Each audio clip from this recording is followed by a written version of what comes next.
Me te aha I te marae o Apu Moana I Rotorua, a Hinerangi Goodman, me tahi o ngā kaitākoro o te whakataetai poi pātū Māori o ngā haue whā, e mātakitaki ana I te whiringa toa I ngā pō.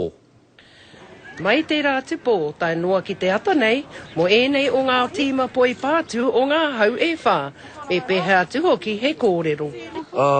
E tino rawa, he tino rekan, engari, e pai kiti te kimua I nāpa.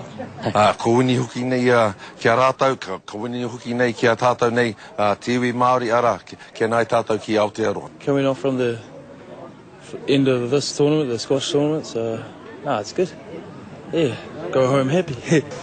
Pretty whippy, didn't get most conversions, but yeah, we won. Ka tika hoki, pērā I te ātāhuatanga o te rānei. Arā no hoki te ātāhua o ngā whakaaro, o te manuhiri tae mai ki Rotorua, ienei rā whakatā. Nā mahi hoki ki tērā poti a rena, kia ona raruraru kei wainganui ki a tātou nei, I ngā takutai moana, engari I te pōna, ka tūtunu mai rā ki a tātou. When that final whistle blew, everyone went nuts. And then lifting of the trophy, it was awesome.